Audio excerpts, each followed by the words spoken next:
আমরা এই ভিডিওটি সাহায্য হচ্ছে এই জংফা ব্র্যান্ডের অর্থাৎ 1000 ওয়াটের যে ইনভার্টারটি আছে এটাকে আমরা খুলে দেখবো এর ভিতরে কি কি রয়েছে, অর্থাৎ বক্সটাকে আমরা পুরোপুরি খুলবো এবং এর ভিতরে দেখবো কি কি রয়েছে। তবে তার পূর্বে আরেকটা বিষয় একটু ক্লিয়ার করে দিই, যেমন আপনারা অনেকে বলছিলেন যে ভাই এটা ইয়ংফা হবে, জংফা হবে না। তবে আমি মার্কেটে বেশিরভাগ ক্ষেত্রেই পেয়েছি যে এটা জংফা নামে সবাই চিনে থাকেন বা জংফা নামেই পরিচিত। এই কারণে আমরা আমাদের ভিডিওর টাইটেল এবং থাম্বনেলে জংফা নামটাই ব্যবহার করি। এখানে আসলে কনফিউশনটা হচ্ছে এদের যে লোগোটা আছে এখানে অনেকটা মনে হয় যে ইয়ংফা, আবার অনেকটা মনে হয় এটা জংফা হবে। তো আপনারা যে নামে চিনেন সেই নামেই কিন্তু এটাকে ডাকতে পারেন। এবং আমরা এর আগের যে ভিডিওটা করেছিলাম সেখানে কিন্তু আমরা যে ইনভার্টারটা ব্যবহার করেছি বা লোড টেস্ট করেছিলাম, সেই ভিডিওটা কিন্তু না দেখে থাকলে অবশ্যই দেখে নেবেন। সেখানে কিন্তু আমরা অন্য রঙের একটা বক্স ছিল এবং অন্য রকমের একটা আমাদের ইনভার্টার ছিল। যেমন এটার ইনভার্টারটা আপনারা দেখতে পাচ্ছেন সবুজ রঙের। তো অনেকের কনফিউশন থাকতে পারে ভাইয়া ওই ইনভার্টার আর এটার পার্থক্য কি? সেম প্রোডাক্টই ভাই, এবং জংফারই দুটোটা প্রোডাক্ট, আউটপুটও কিন্তু সেম টু সেম দেয়। অর্থাৎ কোনো 19-20 আপনারা পাবেন না যে প্রোডাক্ট হয়তো বা ওইটা একটা প্রোডাক্ট এটা আরেকটা প্রোডাক্ট, ওরকম না। শুধু এখানে স্টিকার কালারটা চেঞ্জ আর বক্সের কালারটা চেঞ্জ। সো এতটুকুই ডিফারেন্স। এবং আরেকটা ডিফারেন্স আছে, এখানে একটা এলইডি বাতি বেশি দেওয়া আছে।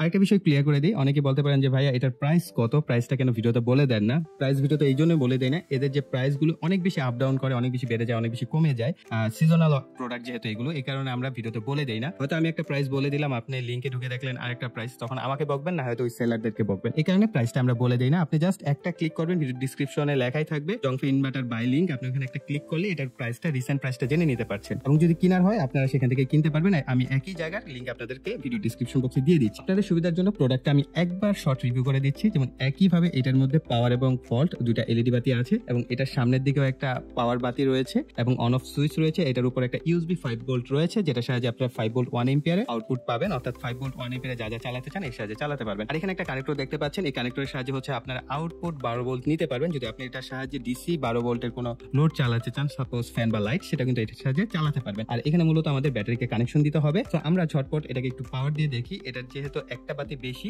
তো সেটার অ্যাক্টিভিটিসটা কি। অনেকে হয়তো বলতে পারেন যে ভাইয়া আপনার এই আগের প্রোডাক্টের কালার একটা আর এটার কালার আরেকটা। দামি প্রোডাক্টগুলো আমরা রিটার্ন করে দেই রিভিউ করার পর বা ভিডিও করার পর, কারণে ওই প্রোডাক্টটা আমি রিটার্ন করে দিয়েছি এবং এই প্রোডাক্টটা আমি নিজে পারচেজ করে নিয়েছি। যেহেতু আমরা এই প্রোডাক্টটাকে খুলে ফেলবো, সেই ক্ষেত্রে কিন্তু এই প্রোডাক্টটা আমি আবার রিটার্ন করতে পারবো না বা তারা নিবে না, কারণ এটার ইনটেক প্রোডাক্ট রইলো না, তাই না? এই কারণে এই প্রোডাক্টের পিছনে কিন্তু ইনভেস্ট করতে হচ্ছে। সো প্রিয় ভাইরা, অবশ্যই ভিডিওতে লাইক, কমেন্ট এবং শেয়ার করবেন। বিশেষ করে লাইকটা বেশি করবেন। ভিডিওতে ভিউ হলো কি হলো না সেটা ম্যাটার করে না, কিন্তু আপনাদের লাইক কমেন্ট গুলো আমাকে প্রচুর মোটিভেট করে। সো অবশ্যই লাইক, কমেন্ট, শেয়ার করবেন। তো আমরা এটাকে পাওয়ার দিয়ে দিচ্ছি। পাওয়ার দেওয়ার পর আমরা এটাকে অন করে দিই। আমাদের যে কুলিং ফ্যান সেটা শব্দ আপনারা শুনতে পাচ্ছেন। এখানে আমরা দেখতে পাচ্ছি যে পাওয়ারের বাতি জ্বলেছে। পিছনের দিকে আমাদের যে পাওয়ারের বাতি ইয়েলো কালার, এটা জ্বলছে। এখন ঝটপট এর সাথে আমরা ব্যাটারিটাকে কানেকশন করে দেখি আসলে আমাদের বাতির যে অ্যাক্টিভিটিস সেটা কি কি হয়। এখানে ভলভোর 35 এম্পিয়ার পার আওয়ারের একটি ব্যাটারি ব্যবহার করছে। আপনাদের রিকমেন্ড থাকবে সর্বনিম্ন 35 এম্পিয়ার পার আওয়ারের ব্যাটারি ব্যবহার করার। এর উপরে আপনারা যত এম্পিয়ার মন চায় ব্যবহার করতে পারবেন। এবং আমরা গত ভিডিওতে রিভিউ করে দেখেছিলাম যে এটা দিয়ে আপনারা একটা ফ্যান এবং একটা লাইট পুরোপুরি 4 ঘন্টা চালাতে পারবেন যদি নতুন ব্যাটারি হয়ে থাকে। আর যদি পুরাতন ব্যাটারি হয় সেক্ষেত্রে ব্যাকআপ টাইমটা ধীরে ধীরে কমতে থাকবে। অর্থাৎ ব্যাটারি যত পুরাতন হবে ব্যাকআপ কিন্তু তত কমে আসবে, এটা মাথায় রাখবেন। আমরা এটাকে পাওয়ার দিচ্ছি, আসলে আমার স্পেসটা কম, এই কারণে আমরা ব্যাটারিটাকে একটু দূরে সরিয়ে আমরা ইনভার্টারটাকে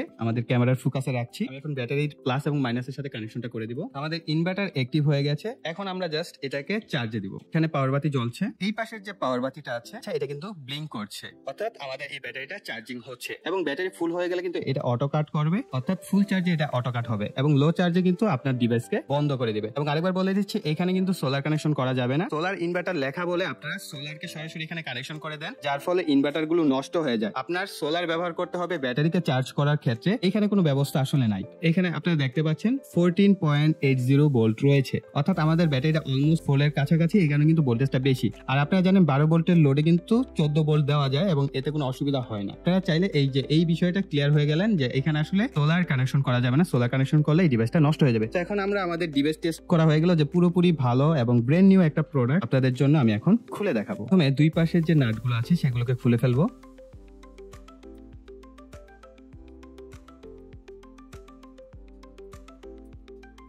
এরপর আমরা এই পাশে নাটগুলোকে খুলে ফেলবো, অর্থাৎ পুরোপুরি আমরা এটাকে বক্সটাকে খুলে ফেলবো একবারে। এর ভিতরে কি আছে নিট এন্ড ক্লিন ভাবে আমি দেখতে চাই, সো আপনাদের সাথেও শেয়ার করতে চাই।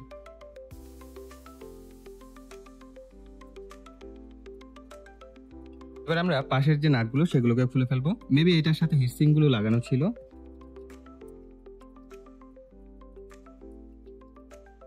আচ্ছা, এখন আমাদের এই উপরের যে পার্টটা এটা খোলা যাচ্ছে। এই যে এটাকে টান দিলে আমাদের পুরো, আসলে এই পাশের গুলো আমার খোলার দরকার ছিল না। এগুলো হচ্ছে আমাদের এটার সাথে এই যে এইটার সাথে লাগানো ছিল।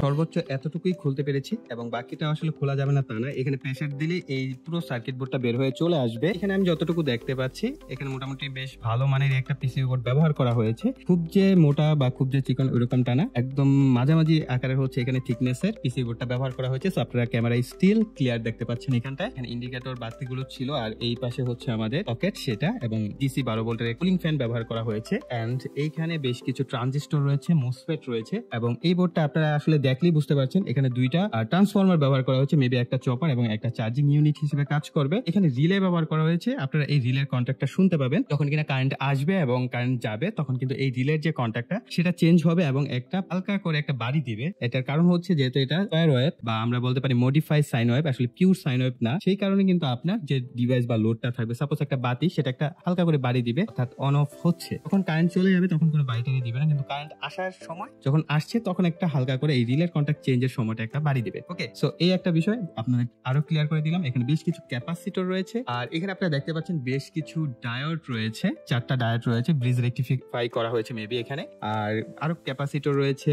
এখানেও আরো বেশ কিছু আমি ট্রানজিস্টর দেখতে পাচ্ছি, মেবি ট্রানজিস্টর বা মোসফেট রয়েছে আরো বেশ কিছু। এখানে জেনার ডায়োড ব্যবহার করা হয়েছে, বড় মানের একটা ভালো ক্যাপাসিটর ব্যবহার করেছে। ওভারঅল কিন্তু দেখতে পাচ্ছেন একেবারে কিন্তু হালকা না, আমাদের এই ইনভার্টারটা অলমোস্ট 800 থেকে 900 গ্রামের মতো ওজন, তো বুঝতে পারছেন 1 কেজি থেকে কিছুটা কম। এখানে শুধুমাত্র কিন্তু এই সার্কিট এবং এই যে পুরো প্লেটটা ব্যবহার করা হয়েছে, এটার উপর ওজন কিন্তু হচ্ছে এটা। এর থেকে হালকা যদি হয় তাহলে আপনারা ধরে নিতে পারেন সেই জংফা ইনভার্টারটা হচ্ছে ডুপ্লিকেট। যেমন আরেকটা সার্কিট আছে, শুধুমাত্র একটা ট্রান্সফরমার থাকবে এবং খুব ছোট, এটা কিন্তু আমরা পাওয়ার ইনভার্টারের ভিতরে দেখে থাকি, সেগুলো কিন্তু আপনার 200 ওয়াট বা 300 ওয়াটের বেশি লোড নেয় না এবং সেগুলো দিয়ে কিন্তু আপনি আপনার বাসার যে সিলিং ফ্যান সেটা চালাতে পারবেন না। এই কারণে আমি পার্সোনালি রিকমেন্ড করি যারা কিনা আপনার ধরেন একটা ফ্যান 2-3টা লাইট জ্বালানোর প্রয়োজন রয়েছে, ছোট ফ্যামিলি, তারা কিন্তু এই ধরনের একটা ইনভার্টার ব্যবহার করতে পারেন। অনায়াসে আপনি 3 থেকে 4 ঘন্টা ব্যাকআপ পাচ্ছেন যদি 35 এম্পিয়ার পার আওয়ারের ব্যাটারি নেন। আপনি যদি 100 এম্পিয়ার বা 200 এম্পিয়ারের ব্যাটারি লাগান তাহলে তো কোনো কথাই নেই, অনেক লম্বা সময় ব্যাকআপ পাবেন। তবে এটা দিয়ে আসলে 2টা ফ্যানও চালানো যায়, কিন্তু আমার রিকমেন্ড থাকে একটা ফ্যান চালানো এবং আপনি 2-3টা লাইট জ্বালান, অনায়াসে আপনি এই প্রোডাক্টটা ব্যবহার করতে পারেন। আর এই প্রোডাক্টগুলো আমার একটা পার্সোনাল রিকমেন্ডেশন থাকে, অনেকে বলেন খুব দ্রুত নষ্ট হয়ে যায়, আসলে ভাই এগুলো চাইনিজ প্রোডাক্ট, এগুলো আসলে কোনো গ্যারান্টি ওয়ারেন্টি হয় না। আপনারা অনেকেই হয়তো আবার আমাদের পূর্বের ভিডিওতে দেখেছেন যে আমরা লাইটিং লোডে বলেছিলাম 500 ওয়াট, এবং লাইটিং এবং ইন্ডাকটিভ লোড অর্থাৎ ফ্যান এবং লাইট যদি কম্বিনেশন করেন তাহলে 400 ওয়াটের মতো আপনারা লোড নিতে পারছেন। আমার রিকমেন্ড থাকবে এই যে আমরা রিয়েল যে ওয়াটটা পেয়েছি না, এটাকে ওভার করে বা এটাকে টলারেট করে এর থেকে বেশি ওয়াট নেওয়ার ট্রাই না করাই বেটার, এতে করে আপনার প্রোডাক্টটা লম্বা সময় টিকবে। আদারওয়াইজ আপনি যখন এটার উপর প্রেসার দিবেন, আপনি অনেক হাই লোড ইউজ করার ট্রাই করবেন, তখন কিন্তু এই ধরনের চাইনিজ প্রোডাক্ট টিকবে। এই কারণে অবশ্যই চেষ্টা করবেন যাতে যে লোডটা আসলে থাকে সেই লোডের থেকে কিছুটা কম, যেমন আমাদের রিয়েল যেটা ওয়াট এটা থেকেও যদি আপনি ধরেন একটা ফ্যান 2টা লাইট বা 3টা লাইট চালান, তাহলে দেখা গেল এই প্রোডাক্টটা আপনি অনেক লম্বা সময় ব্যবহার করতে পারবেন। এবং আমি অনেকের কাছ থেকে রেফারেন্স পেয়েছি বা অনেকে বলেছেন জংফা ইনভার্টারটা মোটামুটি বেশ ভালো এবং অনেকে অনেক লম্বা সময় ব্যবহার করছেন। তো এক একজনের অপিনিয়ন এক এক রকম, সেগুলো তো অবশ্যই কমেন্ট সেকশনে জানাবেন।